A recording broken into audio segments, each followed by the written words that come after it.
जीव जंतुओं के प्रति स्नेह भाव रखकर हम एक ऐसी कृति का आदर करते हैं जो उसी परम पिता परमेश्वर ने बनाई है जिसने हमें बनाया है।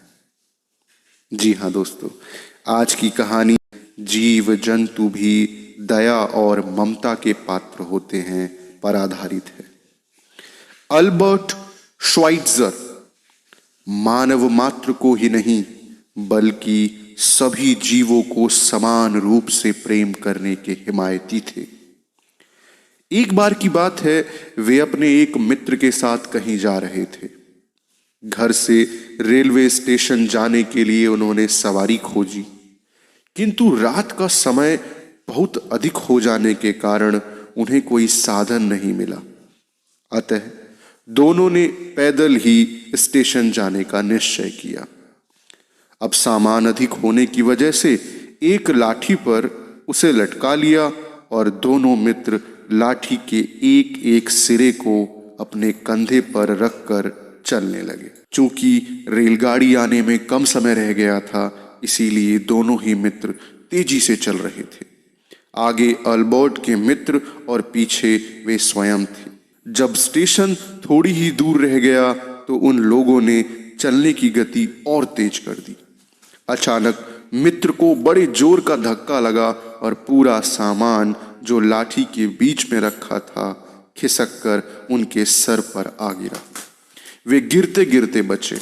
उन्होंने घबराकर अल्बर्ट से पूछा, क्यों भाई, क्या बात है? अल्बर्ट बोले, आप मुझे क्षमा करें, लेकिन यह देखिए, मार्ग में एक कीड़ा पड़ा है। किसी के पैर के नीचे दबकर मर सकता है। इसी को बचाने के लिए एक ओर हुआ तो संतुलन बिगड़ गया और सारा बोझ आप पर आ गया। आप तनिक रुक जाएं तो मैं इस कीड़े को उठाकर एक ओर रख देता हूं। ऐसा कहकर उन्होंने एक लकड़ी लेकर कीड़े को उस पर चढ़ाया और अत्यंत ममत्व भाव से उठाकर ऐसे स्थान पर रख दिया जहां किसी का भी पैर उस पर नहीं पड़ सकता था। उनकी जीव दया देखकर उनके मित्र उनके प्रति श्रद्धान्वित हो गए।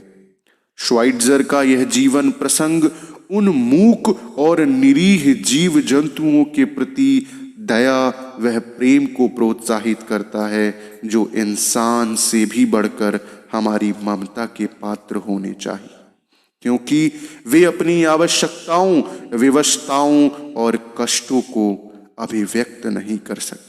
तो दोस्तों, इस कहानी में इतना ही। अगर यह कहानी आपके दिल को छू पाई है तो कहानियों का ढाबा चैनल को सब्सक्राइब कीजिएगा, वीडियो को लाइक कीजिएगा।